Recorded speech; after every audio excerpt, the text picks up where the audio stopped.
2023년 6월 27일 롯데호텔 사파이어 볼룸에서 미얀마 한인봉제협회는 상반기 세미나를 개최하였습니다. 이번 세미나는 코트라 양곤무역관과 협력하여 코트라 브뤼셀 무역관에서 온라인으로 EU GSP에 대한 현황과 추세를 알리고 우리 회계법인 김정혜 소장이 미얀마 세무신고에 대한 절차와 정보, 산민해운항공 윤추원 법인장이 미얀마 국경무역운송 현황, 미얀마 한인봉제협회 김성원 회장이 미얀마 최저임금 현황과 전망에 대해 발표를 하였습니다. 코트라 브뤼셀 무역관 안재용 관장은 미얀마 봉제업체들이 알아야 할 EU 정책과 시장 트렌드라는 제목으로 패스트 패션 규제부터 개도국 대상 특혜 관세 제도까지 봉제업체들의 관련 정책을 정리하여 정보를 공유하였습니다. 코트라 브뤼셀 무역관 김도연 과장은 EU 공급망 실사법 주요 쟁점과 유의사항이라는 제목으로 EU 인권 및 환경 실사 의무화 법안으로 인해 미얀마 봉제업체의 매출 영향에 대해 발표하였습니다. 에코나인 서욱 대표이사는 글로벌 ESG 평가를 통한 섬유기업 대응 전략이라는 제목으로 주요 ESG 이니셔티브를 활용한 한인기업들의 대응 방안을 제시하는 시간을 가졌습니다. 우리 회계법인 김정혜 소장은 봉제업체에 필요한 세무회계 정보를 공유하며 특히 세무신고 시 유의사항과 미얀마의 특이한 세금 징수 시스템에 대해 안내를 하였습니다. 산민해운항공 윤추원 법인장은 미얀마 국경무역 현황에 대한 소개와 국경운송을 통한 수입 시 필요한 허가 신고 절차에 대한 정보를 공유하였습니다. 미얀마 한인봉제협회 김성환 회장은 미얀마 봉제업체들의 주요 이슈 중 하나인 EU 브랜드 발주 현황과 최저임금에 대한 현황 및 전망에 대한 정보를 공유하였습니다. 2023년 6월 23일 국제자금 세탁방지기구 FATF는 미얀마에 대한 블랙리스트 등재를 그대로 유지한다고 밝혔습니다. 미얀마에 대한 성명서를 보면 국제자금 세탁방지기구는 미얀마 정부가 최근 금융감독 강화를 위한 노력을 해온 것은 일부 인정하지만 기존 블랙리스트 등재는 그대로 유지한다고 밝혔습니다. 앞으로 미얀마 정부는 자금 세탁 통제와 법집행기관, 금융정보 분석에 대한 강화가 필요한 것으로 지적하였습니다. 성명서에 언급된 개선이 필요한 사항들을 보면 주요 영역에서 자금 세탁 위험에 대한 이해도가 개선이 되었음을 입증해야 합니다. 온오프 사이트 검사는 리스크에 기반을 두고 사업자들이 등록관리 감독이 되고 있음을 입증해야 합니다. 그 외에도 법집행기관의 조사에서 금융 인텔리전스 활용을 강화하고 금융정보 분석원 운영이 강화되었음을 입증하고 자금 세탁 리스크에 따른 조사와 처벌이 보장되어야 합니다.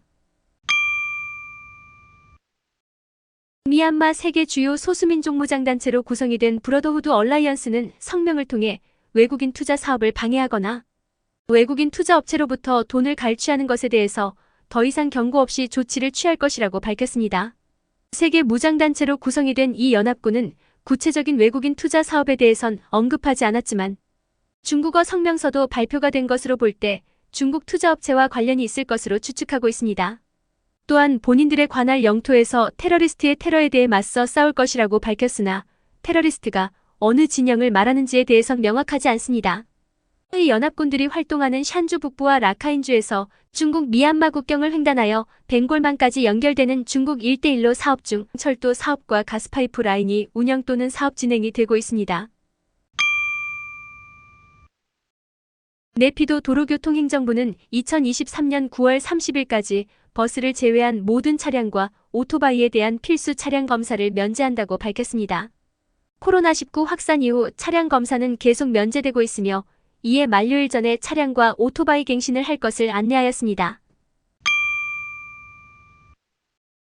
2023년 6월 30일 국제노동기구 ILO는 미얀마 아동 노동 현황에 대해 발표를 하였습니다. 보고서에 따르면 미얀마 많은 어린이들이 건강에 큰 위험이 있는 노동에 종사하고 있다고 밝혔습니다. 이 보고서는 2022년 6월 시민사회단체와 협력하여 양곤 지역 흘라잉따야 타운십, 에야와디 지역 마우빈 타운십, 보가레 타운십, 꺼인주 파안 타운십, 짜옥세인지 타운십, 따웅지 타운십에 거주하는 5세에서 17세 어린이 145명을 대상으로 설문조사를 실시하였습니다. 조사 결과 설문에 응답한 어린이 3분의 1이 가사 노동을 하였고 농업 16%, 제조업 14%, 소매업 13%, 건설업 12%가 종사하고 있다고 합니다.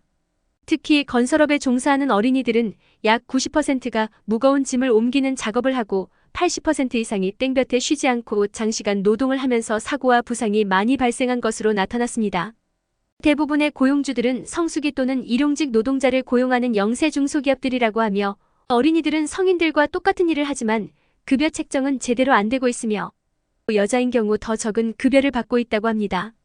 가사 노동 이슈는 미얀마에서 오랫동안 제기되어 오고 있는 문제로 대두되고 있었으며 국가 비상 사태 이후 더 악화되고 있습니다. 노동 사유를 보면 70%가 가정 형편이 어려워 일을 시작하였으며 이 중 63%는 자발적으로 일을 하고 4분의 1 정도가 어머니의 결정으로 일을 하게 되었다고 합니다. 응답 어린이의 절반 이상이 기회가 있다면 학교를 다니고 싶다고 응답하였습니다. 어린이들의 교육 기회는 코로나와 정치적 위기로 인해 더욱 악화되고 있음을 보여주고 있습니다. 설문조사를 실시한 지역의 고용주들은 고용이 가능한 최소 연령과 관련 노동법을 거의 알지 못하고 있는 상황이며 특히 농업 부문에서 통제가 쉽고 임금을 적게 주고 불만 제기가 비교적 적은 아동 노동을 선호하고 있다고 합니다. 이런 고용 과정에서 안전 문제를 해결하기 위해 부모와 어린이를 같이 고용하는 경우도 있다고 합니다. 2022년 7월 5일 서울 여의도 전경련회관 컨퍼런스 센터에서 전국경제인연합회는 일본 경제단체연합회인 게이달렌과 공동으로 제12차 아시아 비즈니스 서밋을 개최하였습니다. 아시아 비즈니스 서밋은 2009년 게이달렌의 주도로 결성된 역내 주요국 경제단체 행사로 서울에서 개최된 것은 2017년 이후 6년 만입니다. 이 행사에서는 한국, 일본, 미얀마, 중국, 인도, 대만, 태국 등 아시아 13개국 경제단체장과 기업인 30여 명이 참석하였습니다. 김병준 전경련 회장 직무대행은 개회사에서 코로나19 팬데믹으로 줄어든 역내 인적 교류 활성화를 위해 전자 여권 확대 등 정보기술을 활용하여 출입국에 필요한 절차를 간소화해야 할 것이라고 밝히며 장기적으로 아시아 국가 주요 도시와 관광지를 무비자 시범지역으로 지정하여 기업인들에게 무비자 파일럿 프로젝트를 운영할 것을 제안하였습니다.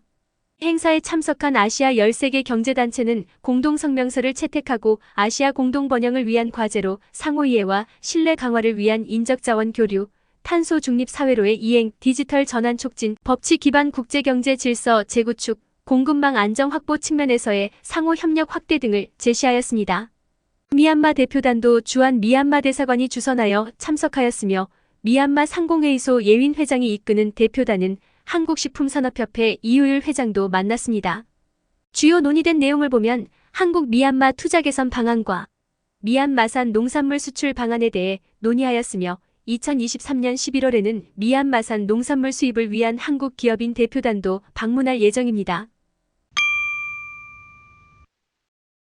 양곤 지역 타운십 행정관리부는 2023년 7월 5일부터 양곤 지역에 있는 요식업체와 유흥업소에서 라이브 공연을 금지한다고 명령하였으나 다음날 7월 6일 명령 철회를 하였다고 합니다. 오칼라파 남부 타운십 행정관리부 공무원은 엔터테인먼트 라이선스가 없이 라이브 공연을 해온 업체들에 대해서 영업정지 명령을 하였다고 설명하였습니다. 바로 다음날 영업정지 명령은 철회가 되었지만 더 이상 시끄러운 라이브 공연을 허용하지 않는다고 설명하였습니다. 2023년 7월 6일 미얀마 국가관리위원회는 미얀마 석유가스공사 네비도 사무실을 압수수색하여 관리부서 직원 전원을 연행하였습니다. 이번 압수수색은 기밀 문서 유출을 한 내부 고발자 색출을 위한 것으로 보고 있습니다. 미얀마 에너지부 익명의 관계자의 말에 의하면 압수수색을 하던 군인들이 미얀마 석유가스공사 내에 있는 정보원이 있다고 하였습니다. 미얀마 석유가스공사 기획재무부 부국장은 구금된 사람들 중 정보원이 있을 것이라고 설명하였다고 합니다. 압수수색의 발단이 된 배경을 보면 지난 4월 19일 국가관리위원회 에너지부가 미얀마 중앙은행에 보낸 기밀 서한이 유출된 것이라고 합니다. 이 서한의 내용은 해외 계좌에 예치된 5억 달러에 대한 제재를 피하기 위해 미얀마 이코노믹 뱅크의 미얀마 꽃 이름인 칸트코라는 차명 계좌를 개설하여 송금이 될 수 있도록 요청하는 것이었다고 합니다. 새로운 차명 계좌 개설을 통해 2022년 2월 EU 정부의 미얀마 석유가스공사 제재 조치와 미국 정부의 고위 간부에 대한 제재 조치를 피할 수 있는 해결책이 될 것이라고 설명하였습니다. 미얀마 중앙은행을 은퇴한 익명의 관계자는 2023년 6월 미국 정부의 미얀마 국영은행 두 곳에 대한 제재 조치 이후 국가관리위원회 측에서는 마지막으로 선택할 수 있는 국영은행은 미얀마 이코노믹 뱅크밖에 없을 것이라고 설명하였습니다. 이번 국영은행 제재 조치도 미얀마 석유가스공사에 대한 간접적인 제재 조치로 볼 수 있다고 하였습니다. 독일 스포츠 브랜드 자코가 미얀마 사업을 철수할 계획이라고 합니다. 지난 6월 14일 양곤 흘라잉따야 타운십에 있는 선 어페럴 미얀마 봉제 공장에서 최저임금 인상 요구 항의한 노동조합 위원장과 노조원 2명을 체포한 사건 이후 미얀마 철수 결정을 하게 되었다고 합니다. 자코 구매 담당자는 선 어페럴 공장 노동자들에게 경제적 타격을 주는 것을 알고 있어 결정을 하는데 어려움이 있었다고 설명하였습니다. 모든 형태의 군사적 폭력과 억압을 규탄하며 지속적으로 비판적인 시각을 가지고 있었지만 이런 어려움에도 불구하고 자코에서는 노동자를 지원하고 파트너들과 장기적인 관계를 유지하기 위해 최선을 다해왔다고 강조하였습니다. 선 어페럴은 태국 봉제 공장으로 주요 생산 품목이 자코 브랜드였다고 합니다.